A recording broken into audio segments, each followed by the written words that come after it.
Este es el hombre más buscado de la Argentina. Hace 25 años que se escapa de los servicios de seguridad y las policías del continente.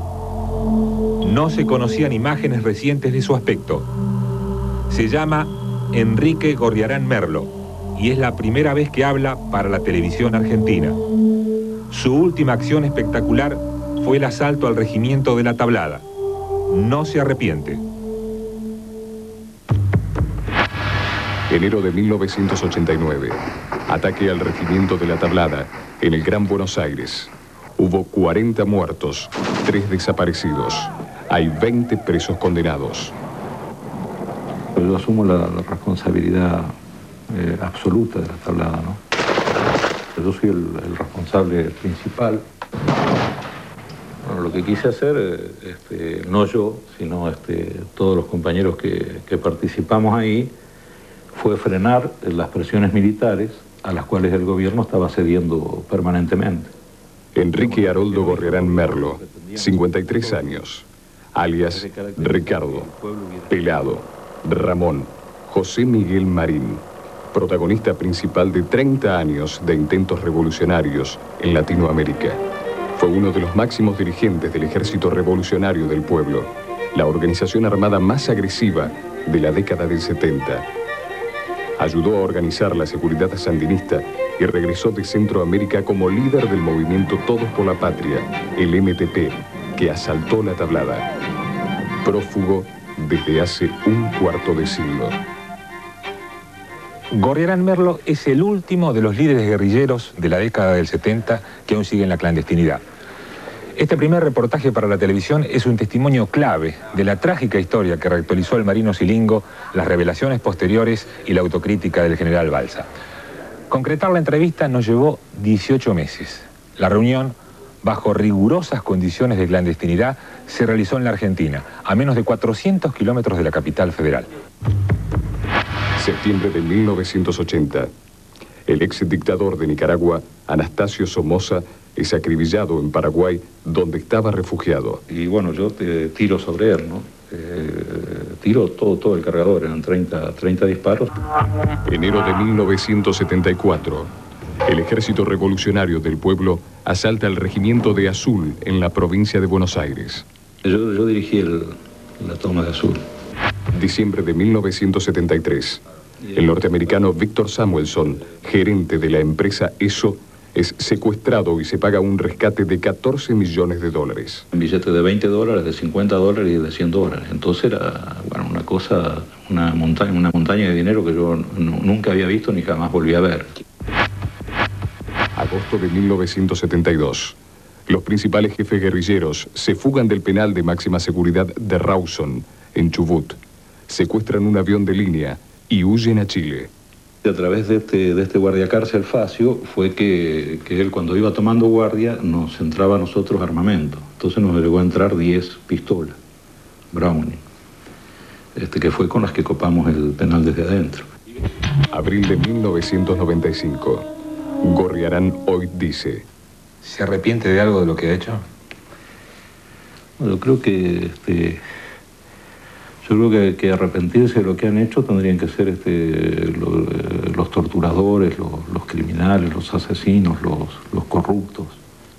Durante la conversación, Gorriarán Merlo cuenta sus principales acciones y revela algunos secretos.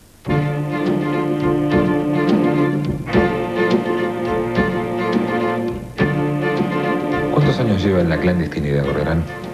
2 años llevo en la clandestinidad, son 25 años, ¿no? 24 años y medio.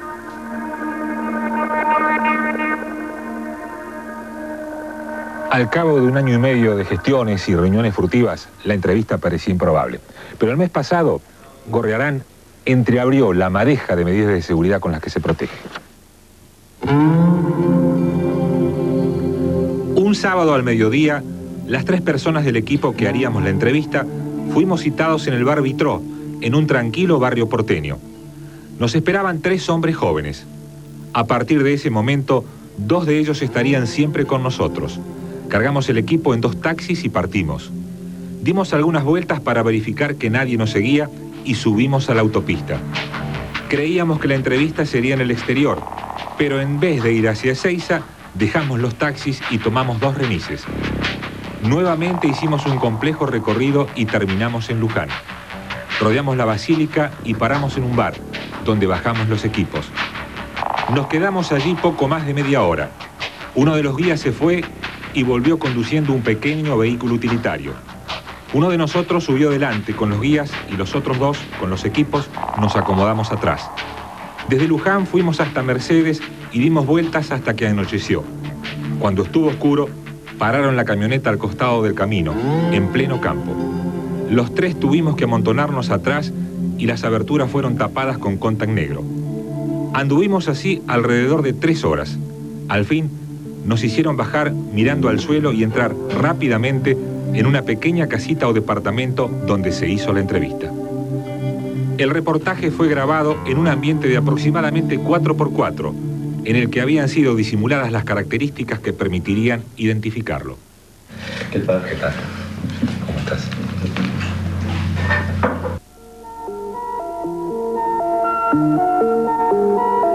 El diálogo con Gorriarán nos hace ingresar a un impresionante túnel del tiempo. Casi todos los protagonistas murieron violentamente. Por razones de tiempo debemos avanzar a saltos. En la primera parte relata los comienzos, sus primeras acciones y la única vez que lo torturaron. También se refiere al secuestro y asesinato del presidente de Fiat Argentina, Oberdan Salustro, y a la espectacular fuga de los líderes guerrilleros del ERP y montoneros del penal de Rawson. Yo nací en San Nicolás, ya tengo 53 años. Mi papá era comerciante. Trabajaba en una tienda grande. Si no me equivoco, creo que era Mitre 315, la casa donde vivíamos, que era encima del negocio ese de la tienda que teníamos, ¿no? ¿Cómo se llamaba la tienda? La tienda se llamaba La Sorpresa. ¿Hace mucho que no vas a San Nicolás? A San Nicolás hace muchísimo tiempo que no voy. Pasé hará unos años atrás, bueno, no tanto 2 años o 3 años. Un día que iba viajando pasé ahí con un compañero y pasamos por la casa donde yo vivía antes. Y ahora había un banco ahí. 1958. Agitación política y luchas callejeras porque el gobierno de Frondizi autoriza la educación privada. Hasta entonces, salvo pocas excepciones, los colegios eran públicos y gratuitos. Los sectores de la izquierda reclamaban que se mantuviera el monopolio estatal de la educación. Es el comienzo de Gorriarán. Cuando estaba en 4º año de la escuela comercial se dio la lucha entre la enseñanza laica y la enseñanza libre. Y ahí hubo movilizaciones, nosotros tomábamos colegios. Toda esa actividad, digamos, que se desarrolló durante ese año, el año 58, hizo que prácticamente me echaran de la escuela. Y a raíz de eso fui a Pergamino. Para el futuro mío, digamos, tuvo una gran trascendencia o importancia. ¿Pergamino? En Pergamino, porque ahí lo conocí a Luis Pujal, que fue la persona que hizo que me integrara a la lucha revolucionaria. Luis Pujals es uno de los fundadores del Ejército Revolucionario del Pueblo. En 1971 es el primer desaparecido de esa organización. Luis Pujal en ese momento militaba en Palabra Obrera. Pero yo no sabía bien lo que era eso. Lo que sí sabía que ellos, luchaban por la igualdad, a favor de los pobres. Y de ahí nos vamos y coincidimos de nuevo en Rosario. ¿Cuándo fue la primera acción violenta? A raíz de una huelga que había en John Deere, la fábrica de tractores en Rosario, que consistió en quemarle el auto a un jefe de personal. ¿En qué año fue? Y unas bombas molotov ahí que tiramos sobre las casas de algunos directivos. Julio de 1970.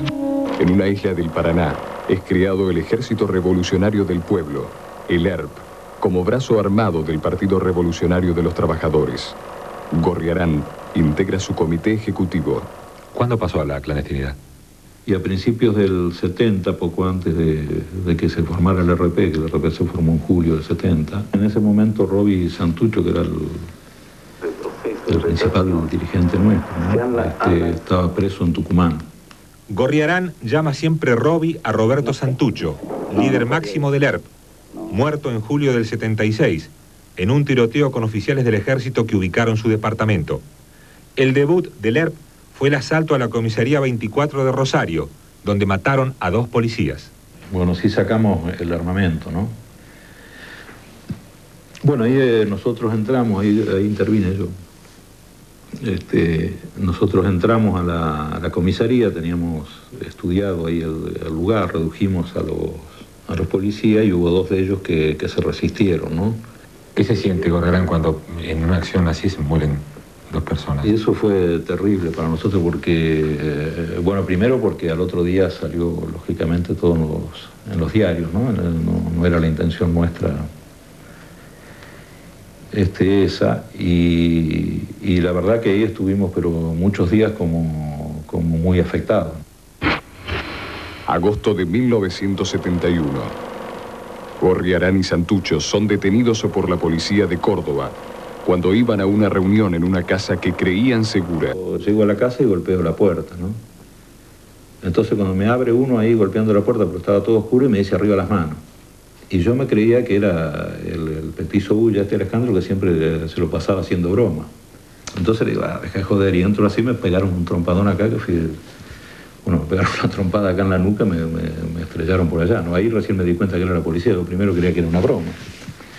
Bueno, entonces nos llevaron ahí a las celdas, en celdas separadas, y ya la misma noche comenzaron a torturarnos, ¿no? ¿En qué consistía la tortura? Golpes, ¿no? En el estómago, en todo el cuerpo, en la cara, en todos lados, y picana eléctrica. Entonces, por ejemplo, después hablando con Robiel también, la picana nos dolía menos que los golpes, era menos doloroso. Y por ahí yo gritaba que picana no me dieran. Decía, no, picana no, picana no. Entonces ellos ahí decían, no te gusta la picana. Y eso, bueno, me insultaban, y ahí traían la picana y me daban un rato con picana y descansaba un poco, ¿no?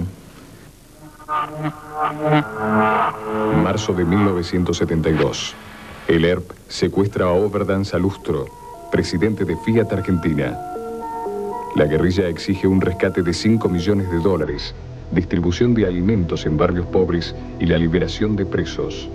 Gorriarán y Santucho seguían detenidos, pero habían sido trasladados de Córdoba a Villa Devoto. Entonces un día, sorpresivamente, nos llaman, bueno, lo llaman a Robi, de ahí de la cárcel, y era para avisarle que había un miembro de la dirección de la FIA que quería hablar con nosotros. Entonces Robi me dice a mí, ¿no? Entonces, bueno, vamos los dos a las reuniones esas.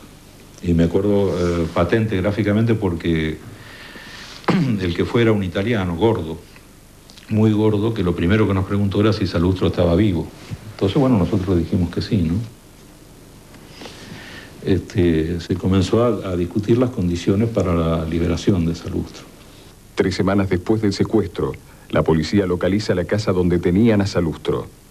Tras el tiroteo, los policías encontraron el cadáver del empresario. Creíamos que estaba en un lugar seguro Salustro, pero bueno, después, a raíz de un traslado que tuvieron que hacer de Salustro hacia otro lugar, se encontraron con controles policiales ahí, lo tuvieron que sostener, creo que por 2 días en una casa que no estaba prevista, digamos que fue la posibilidad que tenían. Ahí llegó la policía y se produjo el enfrentamiento donde también muere Salustro, ¿no? ¿Y quién lo mata a Salustro? Yo creo que a Salustro lo mató un compañero. ¿Fue un error haberlo matado, ¿verdad? Bueno, eso hay que ver el momento, ¿no? Quizás no hubiera sido necesario, ¿no? Que hubiera sido... Abril de 1971. El mismo día en que Salustro es asesinado en Buenos Aires, en Rosario es acribillado el general Juan Carlos Sánchez en una acción conjunta del ERP y las Fuerzas Armadas Revolucionarias, las FARC. ¿Cómo se decidió y cómo fue lo del general Sánchez en Rosario? Bueno, en cuanto a la decisión, nosotros, había 3 compañeros que éramos de la dirección máxima, digamos, del PRT y del RP, que estábamos presos, ¿no? Pero no digo eso para deslindar responsabilidad, es decir, en el RP y en el PRT todas las acciones militares que se hicieron durante toda esa época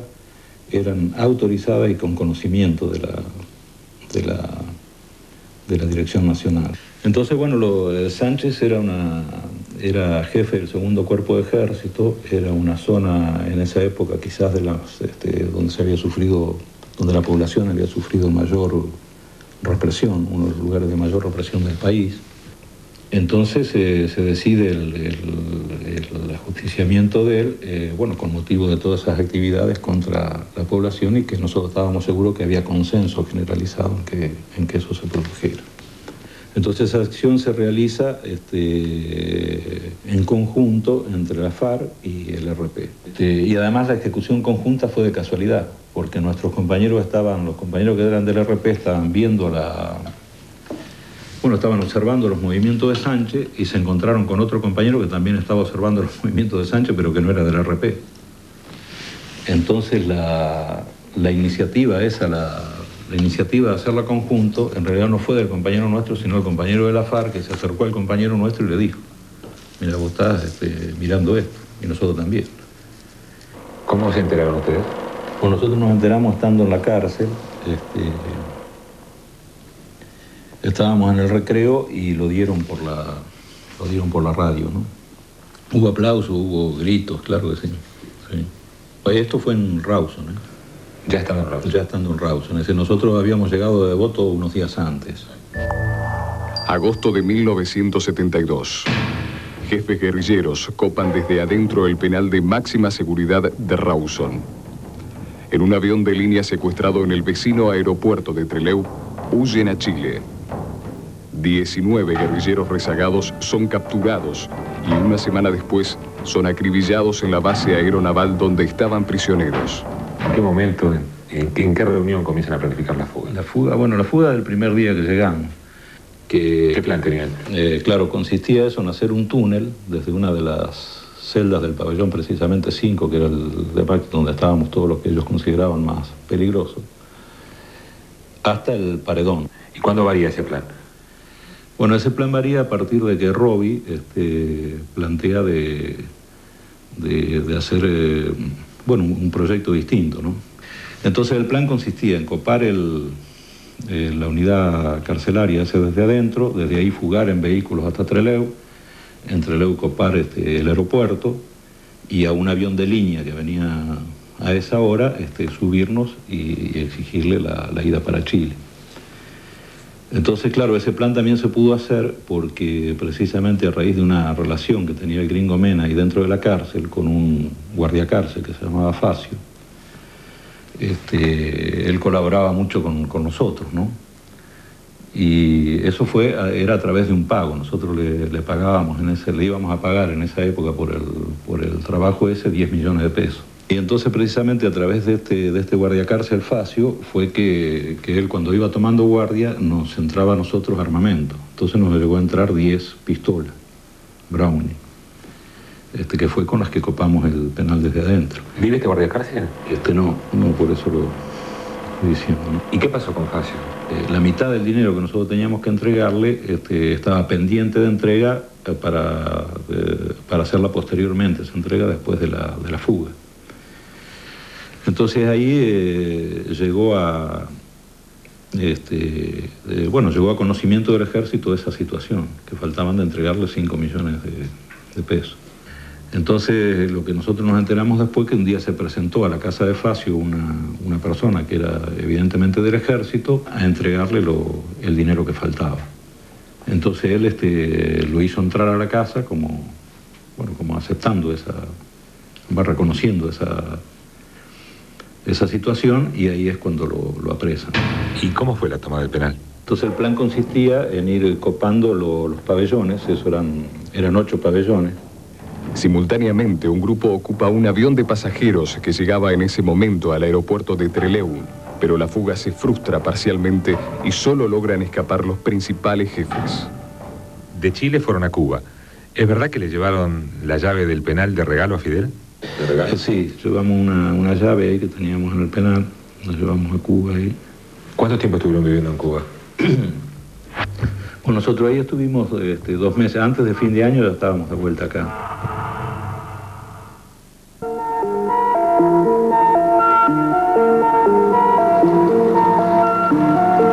En la década del 70, las organizaciones revolucionarias mataron 700 personas. La represión estatal dejó entre 11.000 y 30.000 muertos y desaparecidos.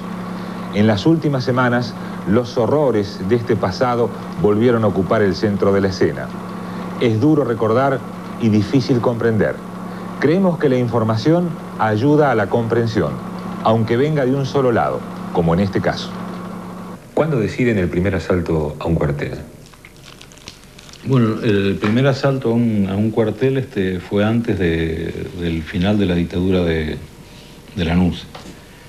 Eso fue en el año 72. Posteriormente nosotros ya habíamos, en el caso nuestro, ya habíamos regresado de la fuga. Y fue el batallón 141 de comunicaciones de Córdoba, ¿no? ¿La actitud de ustedes cambió frente al gobierno constitucional de Cámpora? Nosotros ahí sacamos una declaración pública donde planteamos que no vamos a atacar al gobierno ni a las fuerzas que dependen del gobierno, del Ministerio del Interior, porque dependían del gobierno, pero que sí íbamos a continuar las acciones sobre los militares a partir de que considerábamos que ellos lo que estaban haciendo era esperando la oportunidad para volver a tener una incidencia completa en la política nacional. Diciembre de 1973. El ERP secuestra al norteamericano Victor Samuelson, gerente local de la empresa ESO. Es liberado al cabo de 4 meses de cautiverio. Se paga un rescate de $14 millones. Ejecutivos de empresas multinacionales empiezan a salir del país. Por averiguaciones que hicimos, nosotros teníamos la convicción, digamos, de que se trataba de un hijo natural de Rockefeller. ¿Qué papel jugó usted? Bueno, el rol mío en la parte operativa, ninguna, solo el conocimiento del plan de acción, la revisión del plan de acción y después en la parte de la negociación, ya, ¿no? ¿Cuánto pidieron por la liberación y cómo fueron las negociaciones? Bueno, por la liberación se habían pedido $10 millones, más reivindicaciones, como dije, para los trabajadores de eso. Las negociaciones comenzaron de parte nuestra a través de un compañero que se reunía con un representante de la empresa ESO. Esas negociaciones al principio como que la empresa no quería. En realidad el negociador de la empresa ahí logró, podríamos decir, dominar en cierta medida al compañero nuestro que negociaba con él. ¿Y entonces qué hicieron? Bueno, entonces cambiamos el negociador y el compañero, por iniciativa propia, le solicitó $14 millones. ¿Le pidió para rebajar? En vez de rebajar le aumentó, digamos, le pidió 14, pero eso fue por iniciativa propia, porque yo fui el que le transmitía lo que tenía que hacer. Al contado tenía que ser. Tenía que ser al contado. Pero era una cantidad inmensa, porque nosotros además le habíamos pedido que no todos fueran billetes de $100, sino que venían billetes de $20, de $50 y de $100. Entonces era una montaña de dinero que yo nunca había visto ni jamás volví a ver. ¿Quién la recibió? Bueno, eso ya formamos un equipo para la recepción del dinero, y todo un método para llegar hasta el momento del cobro. Y en el punto final donde íbamos a cobrar, si nosotros teníamos 25 compañeros armados con FAL y con distinto armamento. ¿Cuánto le duró el dinero a ustedes? Y ese dinero, yo en tiempo no sé, pero tampoco duró tanto, porque claro, la guerrilla en esa época tenía muchas necesidades, entonces había compras de armamento, compras de vehículos, compras de casas, viajes, y bueno, era como parte de la obtención de recursos, no solo para el RP, sino para el conjunto de esas organizaciones, ¿no? El MIR de Chile, el MLN de Uruguay y el ELN de Bolivia. Enero de 1974. Es asaltado el regimiento blindado de Azul, en el centro de la provincia de Buenos Aires. El copamiento fracasa. ¿Por qué eligieron Azul y quién eligió Azul? Azul se eligió porque... Bueno, primero por la cantidad de armamento que había. ¿Cuál fue tu rol en Azul? Yo dirigí la toma de Azul. ¿Cuántos guerrilleros participaron? Y ahí participaron unos más o menos 100 compañeros, entre los cuales estaba Roberto Sánchez, un compañero que murió en la tablada. Estaba Hugo Irurzún, Febrero de 1974. Se instala una unidad del ERP en el Monte Tucumano. ¿Ustedes creyeron en algún momento que podían controlar una zona liberada en el Monte Tucumano? Claro que sí, como no. Nosotros pensábamos que ese era el propósito, ¿no? Claro que ahí, tuvimos cosas que después analizamos como errores de táctica guerrillera. ¿Tucumán significó una derrota? Bueno, en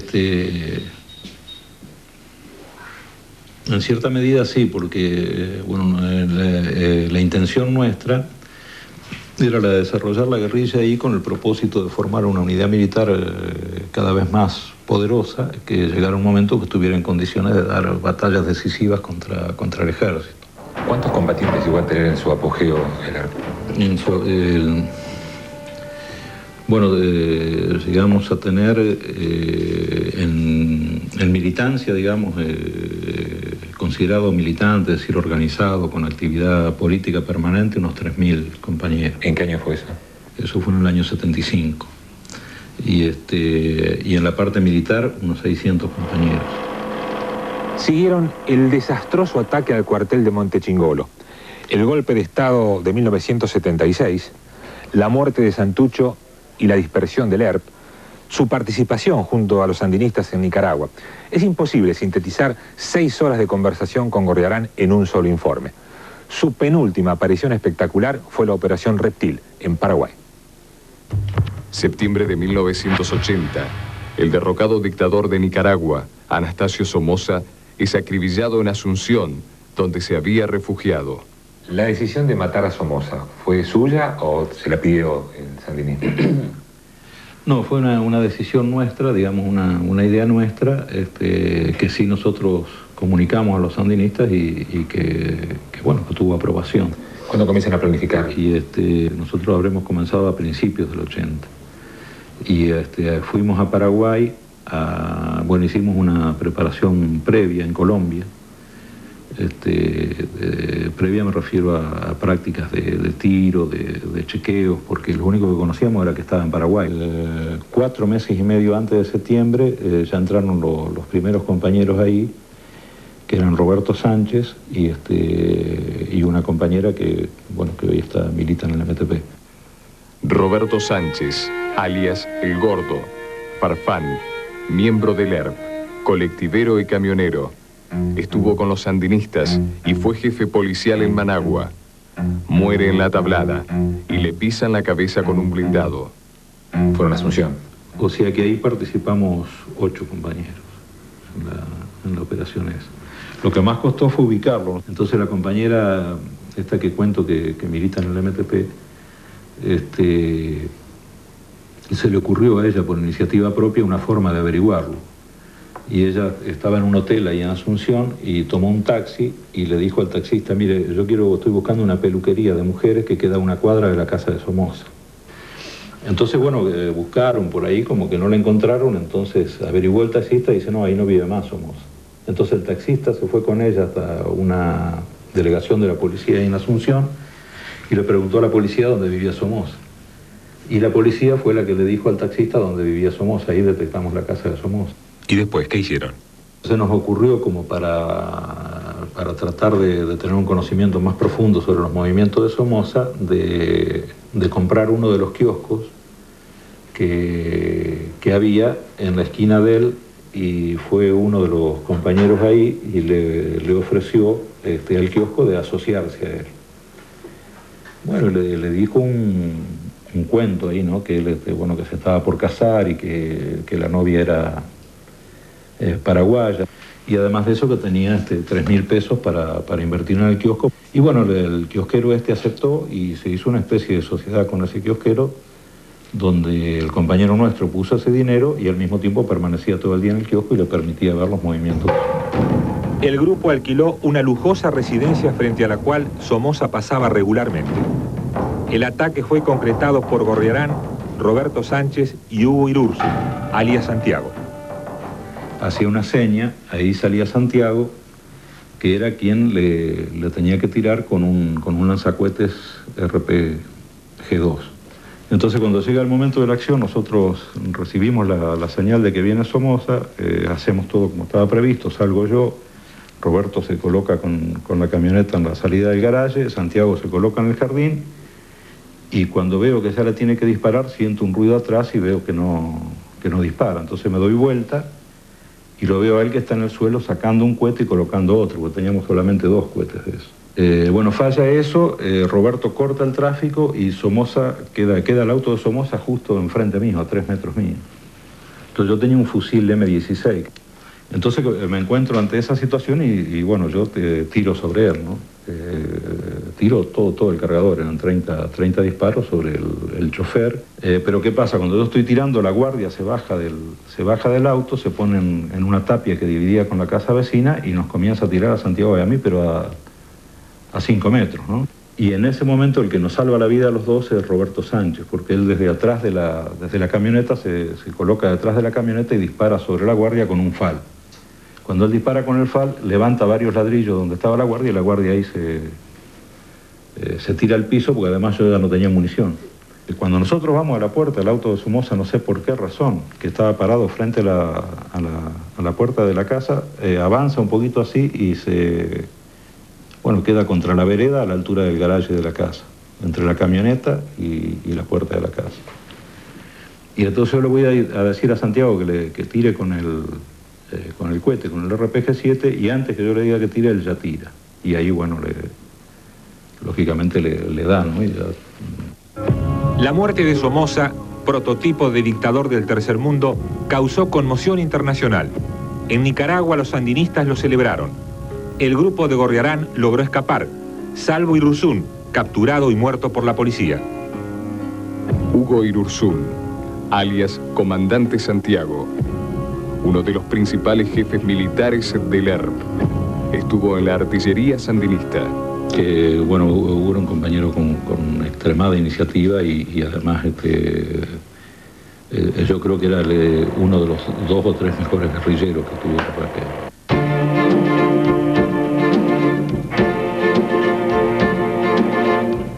En el próximo bloque, Gorriarán cuenta el copamiento de la Tablada, el plan que fracasó y explica por qué no se arrepiente.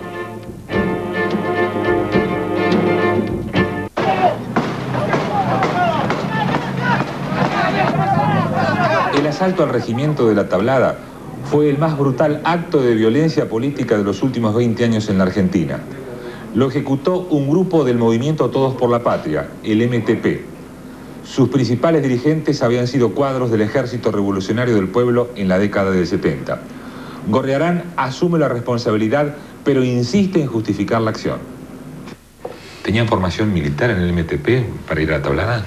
Bueno, como MTP no tenía formación militar, nunca había hecho cursos militares, pero lo que sí había en el MTP, como todavía hay ahora, varios compañeros que a raíz de su actividad en la guerrilla o que habían participado en distintos procesos revolucionarios de América Latina. ¿Por qué la Tablada? Bueno, lo que quise hacer, no yo, sino todos los compañeros que participamos ahí, fue frenar las presiones militares a las cuales el gobierno estaba cediendo permanentemente. Nosotros sabíamos que los Carapintada preparaban una sublevación. Los propósitos eran exigir la renuncia de Alfonsín, lograr la libertad de los comandantes, ganar el control del ejército para los Carapintada y ubicarse ellos como principal factor de poder. ¿Quién les dio la información? A través de diversas relaciones, por un lado con políticos, tanto radicales como peronistas, y también de actividades que desarrollaban gente ligada al grupo de los Carapintada. Una de las cosas que puedo nombrar es la actividad que desarrollaba el empresario Jorge Sivak,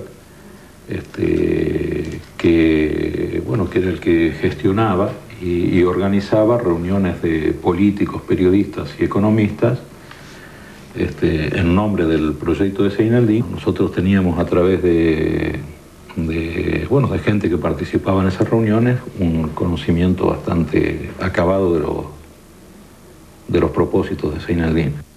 Jorge Sivak, empresario, se suicida en 1990, un día después del último levantamiento Carapintada. ¿De dónde obtuvieron ustedes la información, la supuesta información de que iba a ocurrir algo en la tablada? Bueno, había toda una serie de información pública, más las conversaciones que teníamos con radicales y peronistas que lo confirmaban, y otras informaciones de carácter secreto que lamentablemente no puedo, no puedo mencionar ahora. ¿Y de dónde sacaron las armas? ¿Tenían las armas? Bueno, nosotros teníamos algunas armas de la época anterior, otras las compramos en lugares públicos.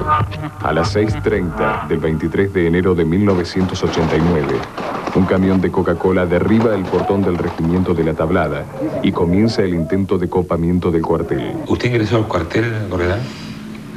Yo no alcancé a ingresar al cuartel porque el plan era bueno, era global, ¿no? Incluía también una movilización, había un grupo de compañeros que ingresó primero al cuartel. Ese grupo tenía que, bueno, a partir de una señal que se iba a dar entre las 7 y 7:30 de la mañana, iba a entrar yo y otros compañeros ahí al cuartel. ¿Dónde estaba usted cuando ingresa al camión? En los alrededores del cuartel, en la propia puerta, en los propios alrededores. Sí, usted vio claro, porque nosotros ahí también teníamos otro grupo que tenía la misión de contrarrestar en caso de un cerco del cuartel inmediato. De acuerdo al plan nuestro, nosotros entre 8:30 y 9:30 de la mañana deberíamos haber estado afuera del cuartel todos los compañeros. Esa situación no se produjo porque dos grupos de compañeros decidieron permanecer adentro del cuartel con el fin de ayudar a otro grupo de compañeros que estaba en una situación difícil. En lugar de retirarse, ellos decidieron permanecer en una actitud que es incriticable por la heroicidad, por lo heroica. Antes de las 9 de la mañana, la policía de Buenos Aires había rodeado el regimiento. Al mediodía, efectivos del ejército tendieron un cerco riguroso sobre la unidad. ¿Usted centralizaba las comunicaciones, tenía contacto con todos los puestos? Teníamos contacto había dos tipos de comunicación, ¿no? Una dentro del cuartel que tenía Roberto Sánchez y otra que teníamos nosotros, que tenía yo sí con otros compañeros. ¿Cómo se fueron enterando de lo que pasaba dentro del cuartel? Entonces, ese era un grupo. El otro grupo era el que estaba siempre hablando de los que no salieron en la comunicación, ¿no? El otro grupo era el que había ocupado la guardia de prevención, que había perdido la comunicación a raíz de que uno de los compañeros perdió el aparato de comunicación. Entonces esa comunicación recién se estableció a las 12 del mediodía, cuando ya la posibilidad de retirada se había después de las 12 del mediodía, porque se produjo cuando ya los militares habían rodeado el cuartel. ¿Cuándo comprendió que el plan había fracasado? Bueno, primero lógicamente nos llamó la atención que el grupo de compañeros no salieran, y después a las 11 de la mañana cuando los militares salen con los tanques, incluso yo ahí pensé que podían ser los compañeros nuestros los que salían con los tanques. Y ya ya sobre el mediodía sabíamos que no se iba a poder ya cumplir el objetivo. ¿Cuándo abandonó? El único objetivo que habíamos podido cumplir era el de parar la sublevación, pero a un costo tremendamente grande y en el marco de un fracaso general del plan. ¿Cuándo abandona el puesto frente al cuartel? No, yo por la tarde, prácticamente hasta la noche, estuvimos ahí rondando el cuartel, después fuimos a determinados lugares a esperar a ver si salían algunos de los compañeros. Pero ya por la tarde nosotros sabíamos que eso era prácticamente imposible. ¿Sí?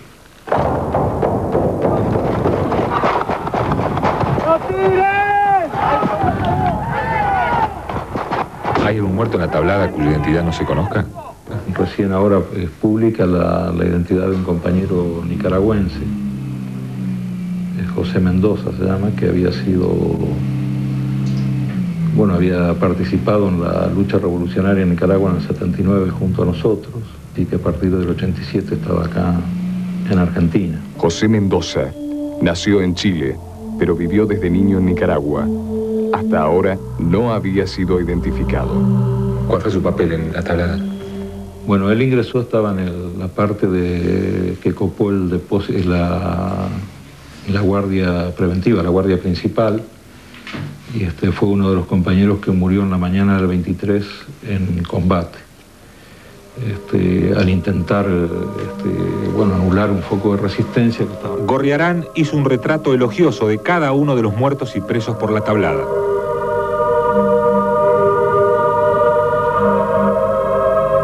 ¿A qué hora regresó al domicilio o a un lugar y siguió por televisión lo que estaba pasando en el cuartel?